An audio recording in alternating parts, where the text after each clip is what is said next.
Hi, everyone. Welcome to the Womenemies podcast. Really excited to have you here.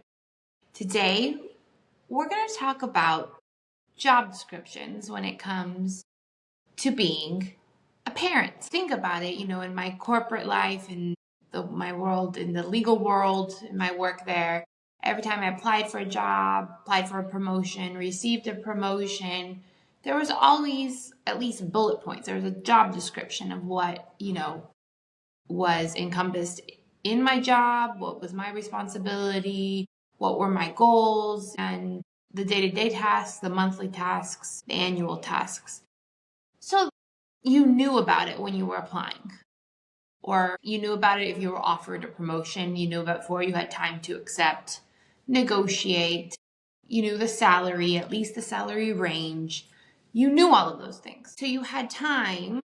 For example, let's say you got a promotion and now you're going to have, more hours to work, more people to manage, more tasks. So you have to manage your time a little differently. You have to delegate other tasks. You're able to plan ahead most of the time. Okay? So much in parenthood. I mean, yes. Do we go to Lamaze class, birthing classes? There's the books you read. Are you going to breastfeed? Are you not going to breastfeed? Are you this type of parent, that type of parent?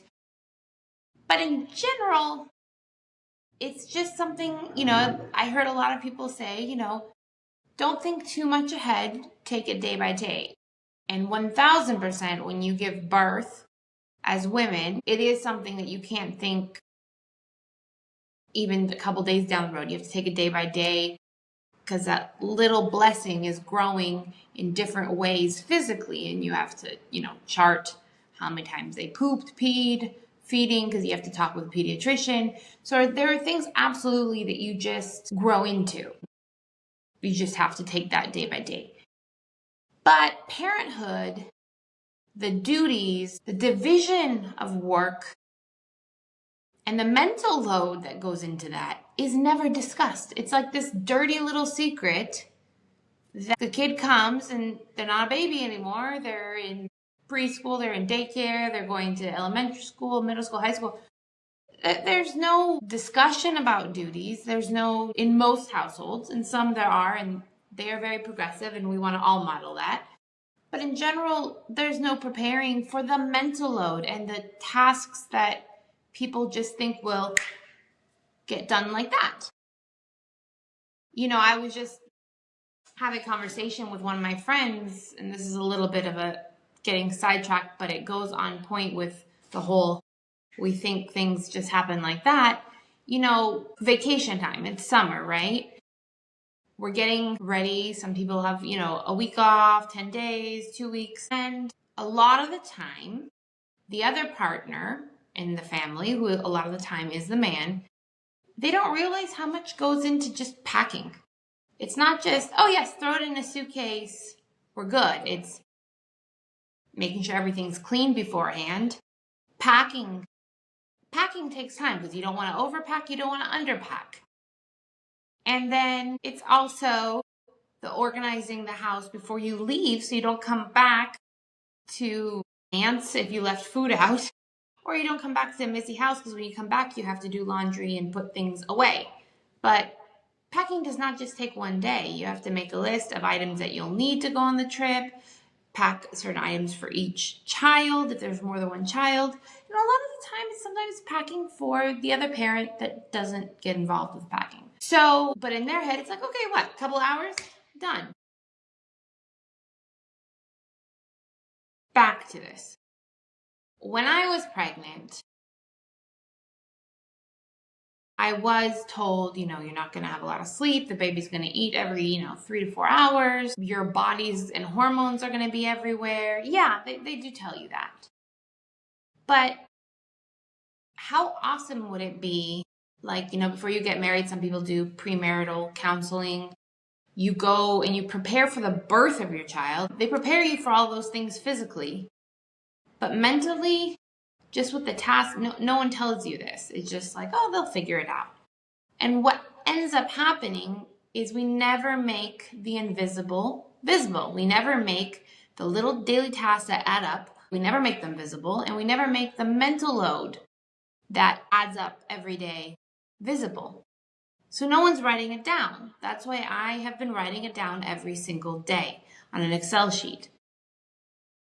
But we need to teach the next generation of mothers this, and fathers, because when you make it visible, when you make the job description and you have a checklist or items that you know, it's easier to delegate. It's easier to see why you're overwhelmed. It's easier to plan your day.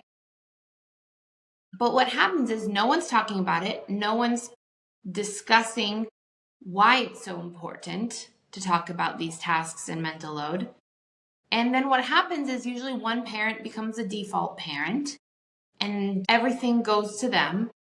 They feel resentful. This has happened to me. They feel resentful. Why did it fall on my shoulders? Why am I doing all this? You're not appreciative. And it causes arguments. And once again, we're not making it visible. We're just talking about our emotions. So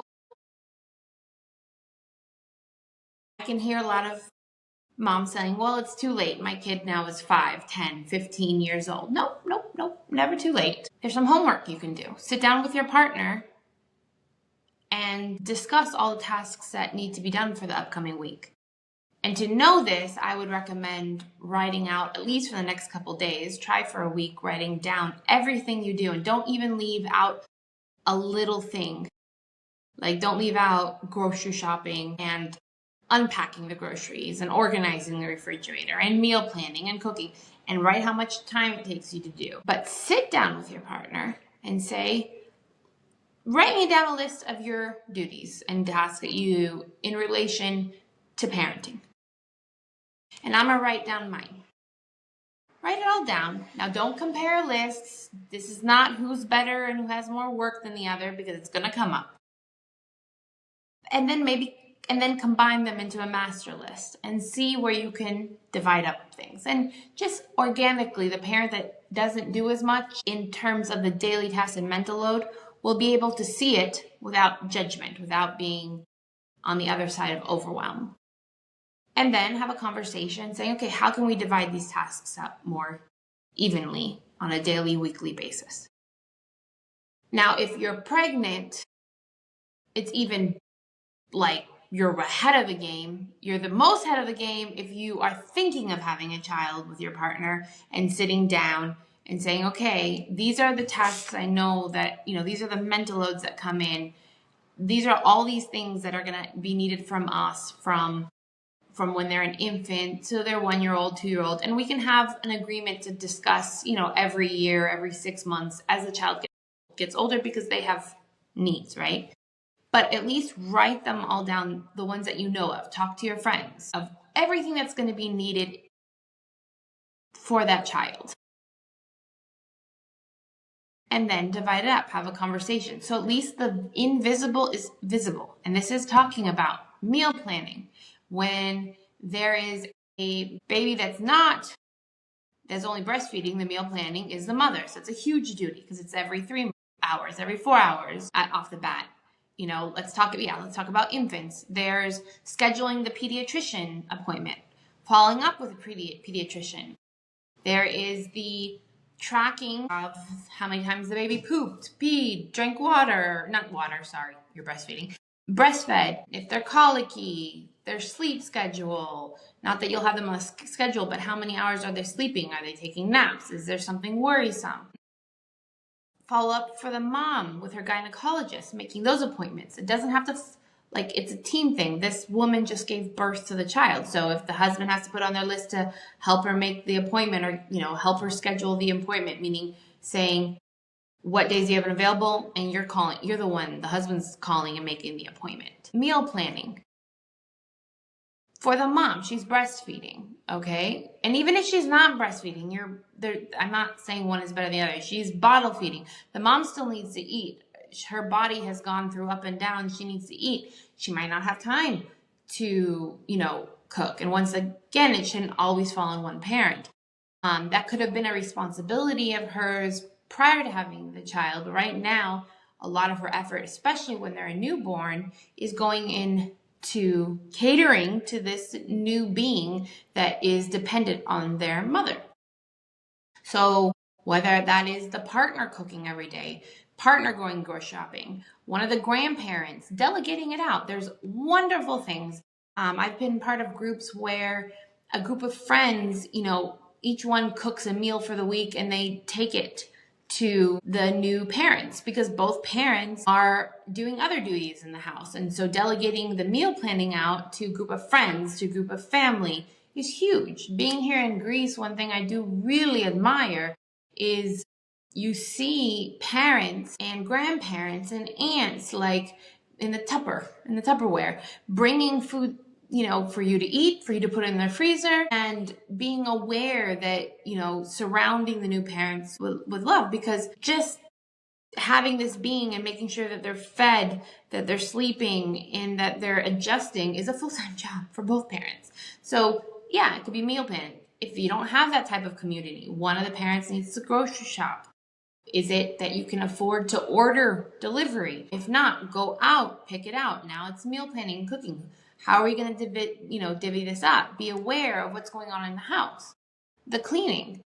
A lot of the times I hear from new moms, it's very stressful because they see their house in a complete mess. And we say, just let the mess be, which yes, ideally we could, but at the same time, psychologically, it's nice to see a clean space, and hygienically, you need to have a clean space. So I'm not saying about clean clothes that haven't been folded, but how are we going to clean the house? Who's vacuuming, twice a week? Who's mopping? And a lot of the time it might be the other parent who is not in charge of feeding, and for the first couple months, which is the mom, because that child lived inside of her for 9 months, being near that child, the cleaning and laundry might have to go to the other parent, or might have to, if you have the luxury of affording it, hiring someone to come once a week and clean, or bi-weekly, or whatever you can afford. If another family member can do the laundry, or a friend, when they ask to help, when you have these things written down, you're able to ask for help. There's so many people that want to help, but they don't know exactly what to do. So you can say, hey, we need laundry done, we need cleaning done, and we need meal planning. And you'll see who can. And if not, you divvy it up amongst yourselves, but at least it's being visible. So if one person does all these tasks in a day and the other person does all these other tasks, you're seeing that it's all getting done, and you're seeing that it's being delegated, and you're at least, talking that it takes, mental planning to plan out the, pediatrician checkups, the gynecologist checkups, checking in on the mom for postpartum support. It's something many women deal with, and they need therapists. Your body and your whole life and hormones have gone through a huge change. So maybe scheduling therapy appointments for both parents, for your mental health, because your whole life has changed. And then, as the child gets older, then they start to feed, then it's meal planning for the kid and writing those things down, because mushing up all this food and, getting it ready and meal planning and introducing new foods every week, that is not just the chef.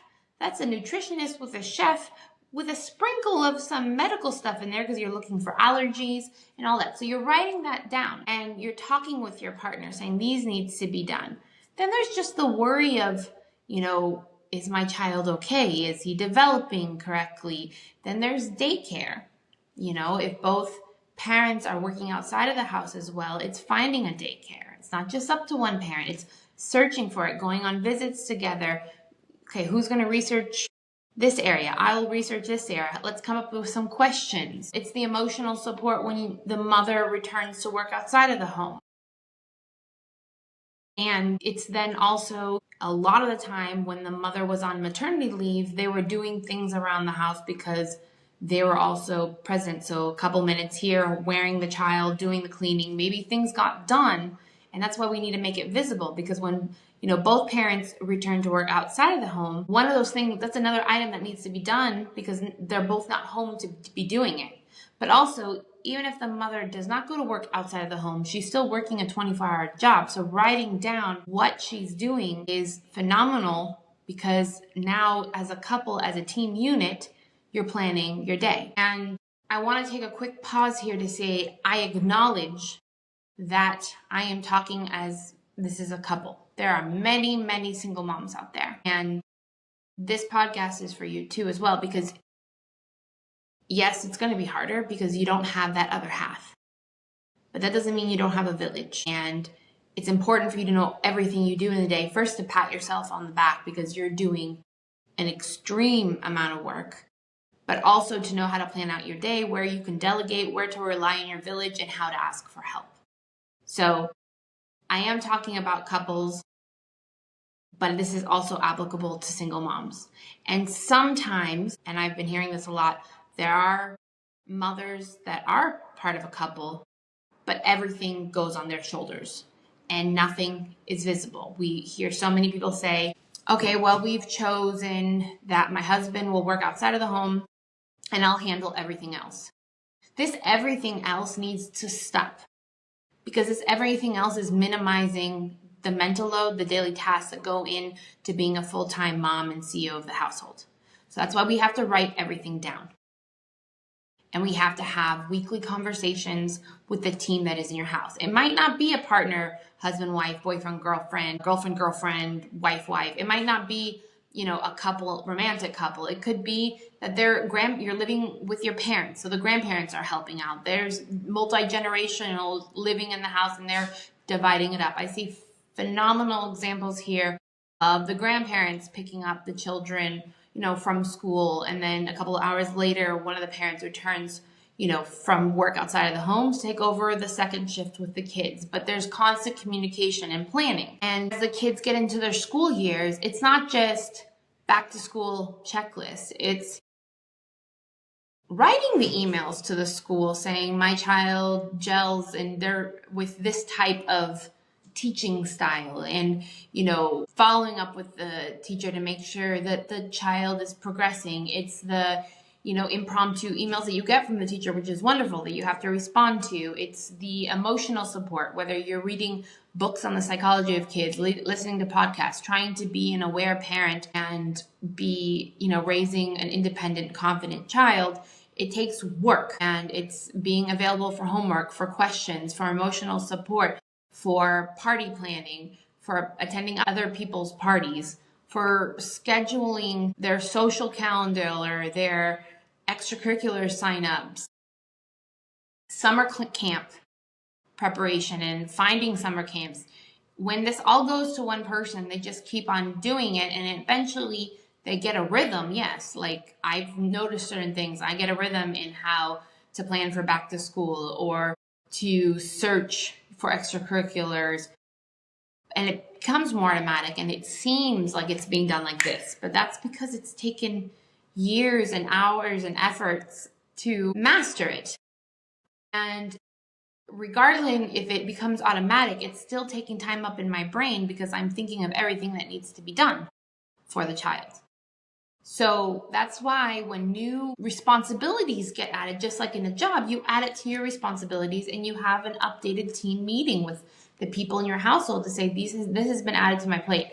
I can't handle these other things anymore. This is everything that I'm doing. How do we delegate it out? So you're doing things that are twofold. Once you're making everything invisible visible, not through complaining, but showing and treating it as a job, because it is a job. That's why we don't say working moms, because all moms are working.